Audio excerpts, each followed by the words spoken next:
In the depths of Oru Forest, there is a place where men vanish and memories bleed like shadows. Some say love lives there, others say it fades. In this forest, Obina will learn that love has limits.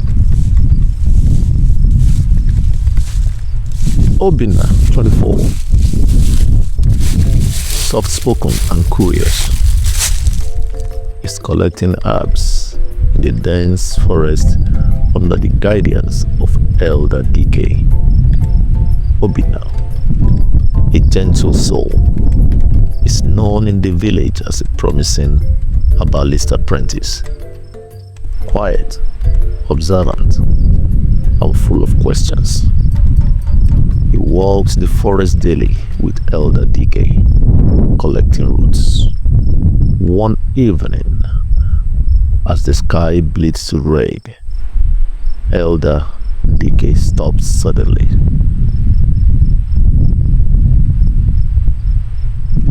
Elder DK pointed, signaling to Obina. Never walk the northern path, boy. That's where the forest sings, but not to welcome you. It sings to keep you forever. I do hope you are listening, Obina. Obina responded, yes, sir. As they gather roots, Elder DK warns him again never to venture into the northern parts of the forest. That place belongs to spirits that wear the skins of beasts and the eyes of beauty. They draw you in, then drain your soul, he retorted. Obina, intrigued but respectful, he nods. But the seed of curiosity is already planted. As they walked away, Obina turned and looked towards the northern part again. His curiosity now more increased. That night, Obina dreams of a woman crying in the woods, her sobs echoing like broken lullabies. A few days later, Obina returns alone to gather rearback after a villager falls ill. The hair grows strange.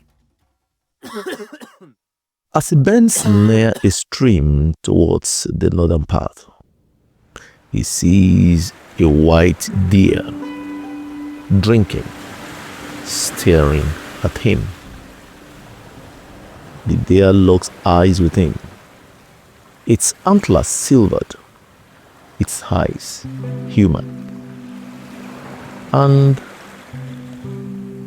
for the relationship between wildlife and humans in the African forest, Obina expected the deer to run, but instead this deer is strange.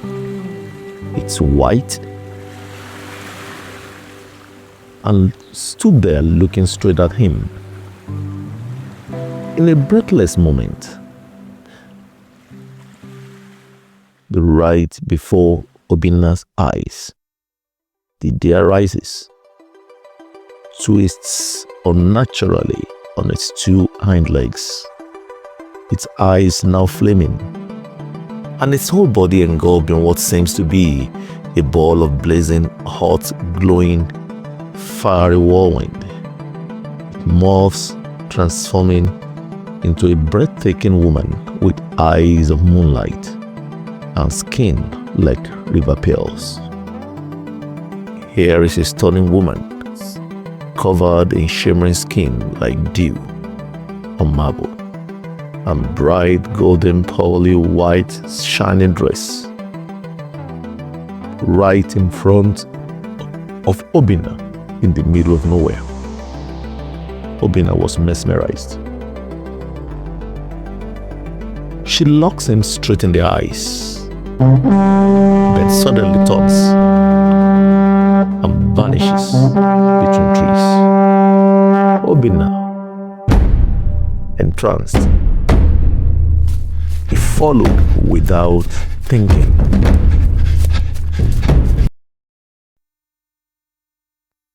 It has been 2 days. Obina hasn't returned. His mother weeps. She screams into the night, refusing to be comforted. Elder Dike stood in the village courtyard, blames himself for sending Obina to gather herbs all alone. He performs rituals to call his spirit back. Meanwhile, inside Oru Forest, the drama between man and spirit kept unfolding. Obina, determined to satisfy his curiosity, continued to go after Yura, the spiritual. A village search party goes into the forest with torches in hand, but finds nothing except his herb, satchel, and broken sandal, sliced open like it was peeled from his foot.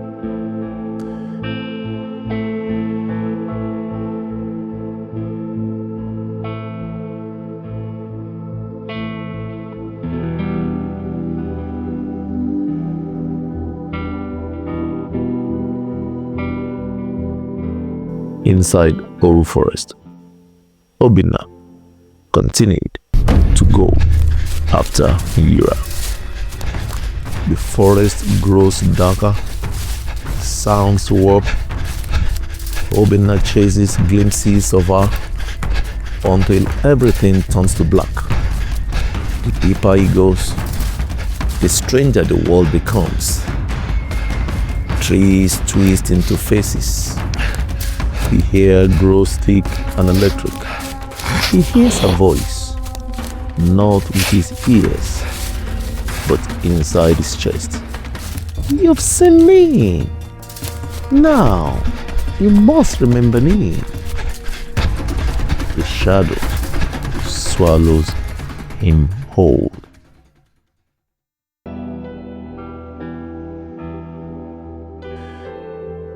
A young boy brought the satchel and sandals found by the search party to Obina's mother. On seeing this, she cried the more. 5 days has passed and Obina was still nowhere to be found.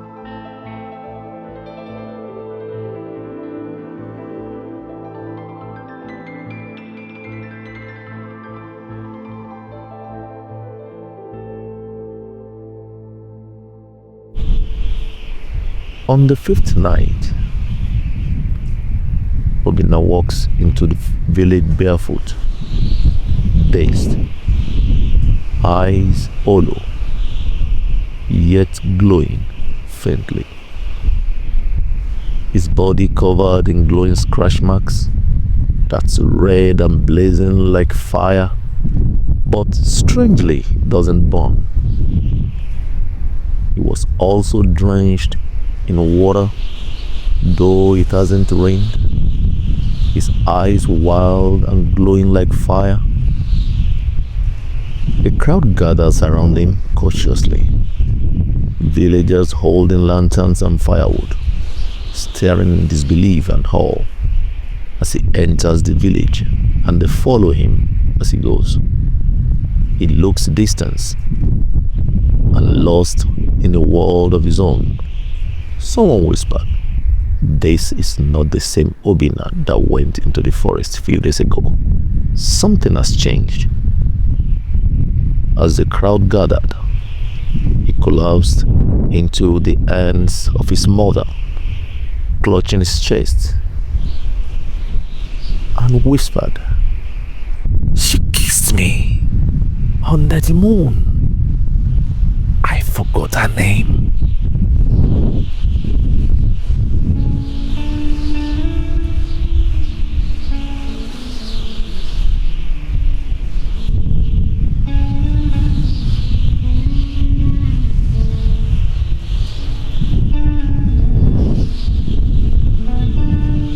Elder Dike knelt beside him, touching the glowing vines with concern, while performing recovery rituals on him, so he could return back to his senses and regain consciousness.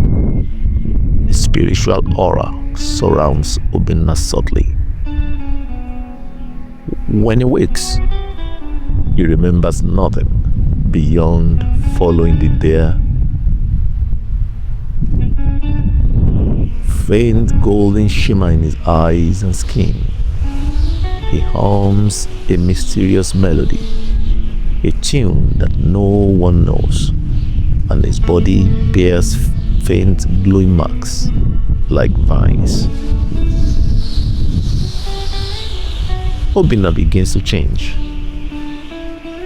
He becomes dreamy, distracted,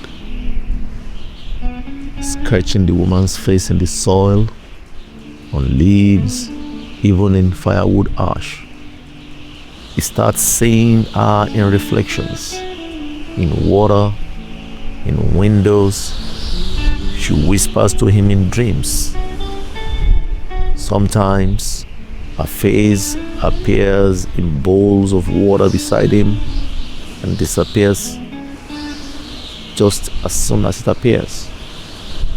Obina no longer sleeps. He speaks a language no one has taught him. He sees her in mirrors. In reflections of oil, she calls to him.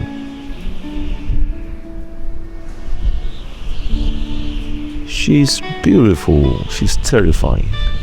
Sometimes she's weeping, sometimes furious, sometimes whispering words only lovers understand. You said you'd love me even if I wasn't real. He begins to carve a face in tree trunks. He hums a haunting melody that villagers start hearing in their dreams too. Obviously, Obina has fallen in love with the spirit woman, though he cannot remember why. His heart aches for someone he's unsure is real.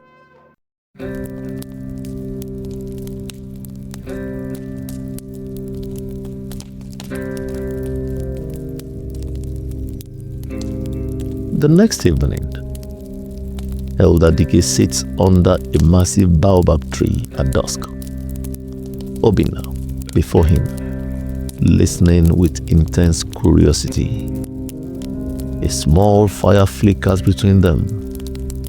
It tells him a tale. Long ago, a spirit woman named Yura, once caused by the gods to live half a life as a deer and as a woman, could only return to human form if a man followed her without fear. But those who did never returned whole. All men who follow her forget. But one, just one, can break her curse if his love endures past the forgetting.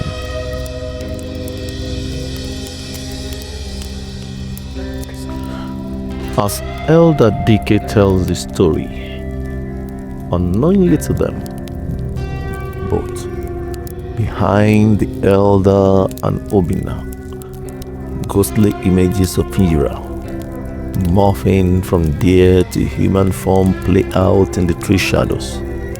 Her silver hair and tearful eyes are softly lit by spirit light. The mood is sacred and haunting.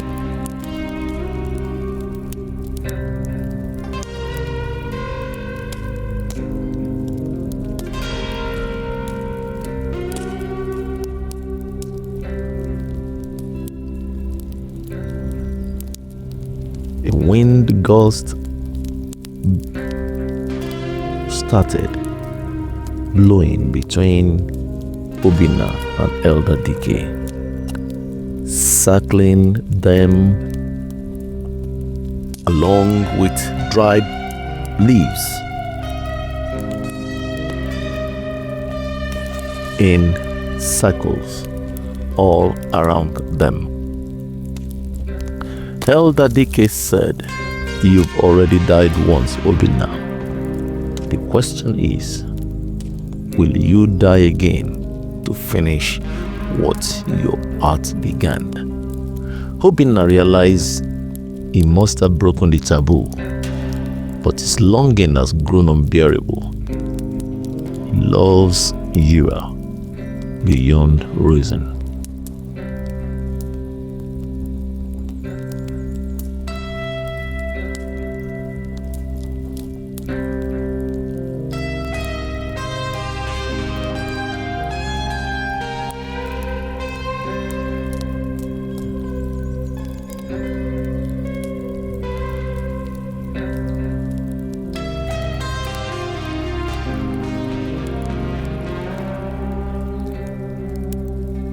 Obina, torn between the world of men and the call of the mysterious love, prepares and performs a forbidden ritual by the stream to return.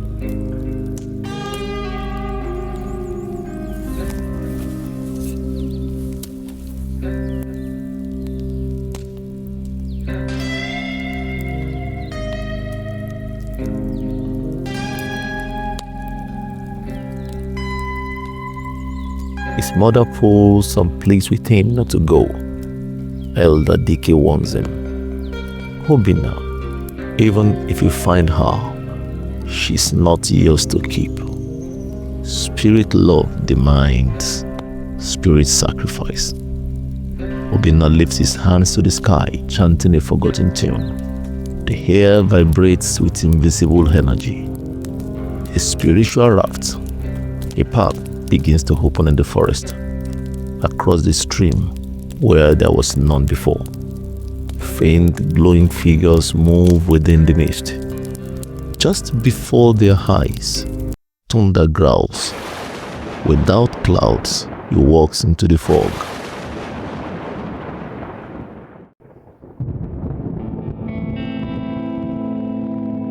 At midnight, the forest opens. Time slows. Yura, radiant and broken, emerges from the mist, tears in her eyes, barefoot from the fog, wearing a flowing brown spirit gown, silver hair shining, running towards Obina.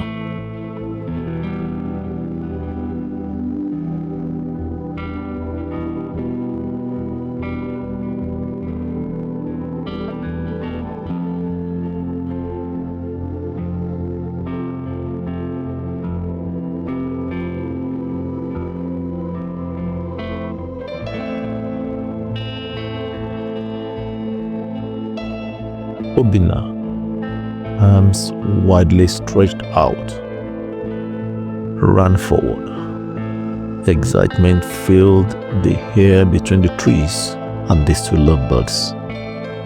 As Yura ran towards Obina, Obina rushed towards her. Strange red eyes opened in the trees.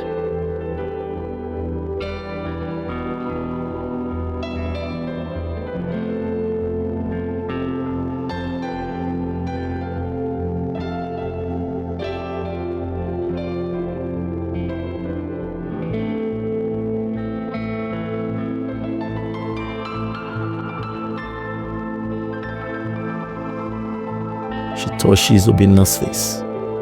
They embrace like stars colliding. Leaves float around them in slow motion.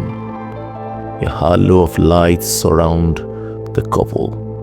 The trees bend towards them as if blessing their reunion. Strange tree eyes, blue and glue like red flaming hot. She kisses him. He remembers everything.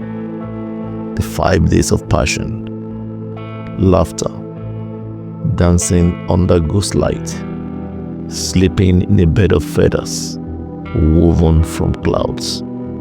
Yura said, "You came back, even after forgetting, even after they tried to make you forget." He embraces her. A soft glow surrounds them. Yura shows him the 5 days. Yura conjures glowing memory visions of them together in mid-air. Herself and Obina dancing under stars, laughing at the riverbank, dancing, kissing beneath the trees.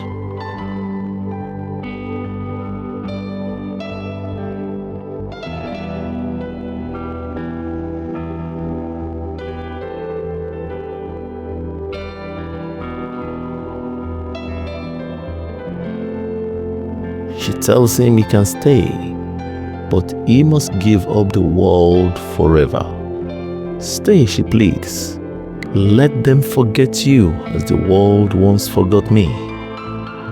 Obina's face became tearful as he washes the memories.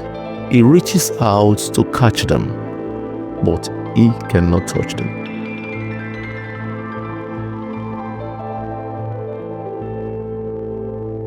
Obina looks torn.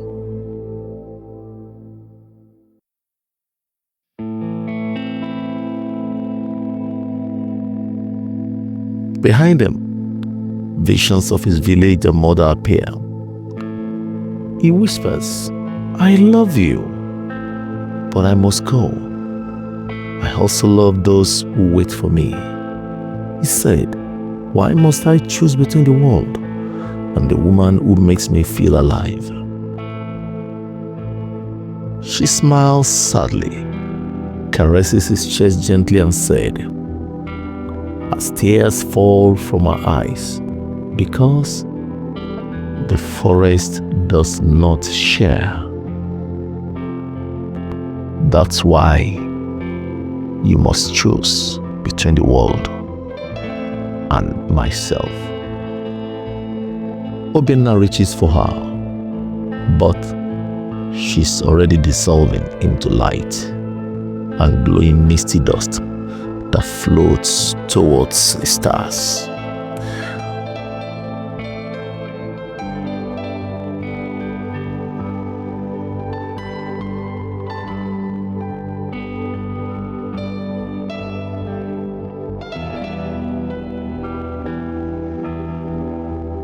Obina returns to the village changed.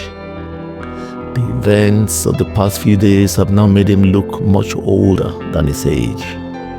With a wrinkled face and graying hair, he's now quiet, wiser, forever holding onto a love the world will never understand. He never marries, never smiles the same again, but he sings a song no one else knows. Some nights, he sits quietly by the stream, playing a wooden flute. His eyes are full of distant emotion, and sometimes when the wind is still, you can hear a woman singing back. A faint glow in the trees suggests Yura is watching him. A silhouette is barely visible in the background misty. And sometimes, when the moon is right, he swears he sees her watching him from the woods. And when he touches the waters, Yura's reflection briefly appears before vanishing. You know, in life, some stories are not written in books, but in dreams, in rivers, in the woods that no one dares enter twice. Loves that are too wild for the world. Such is the story of Obina and Yura.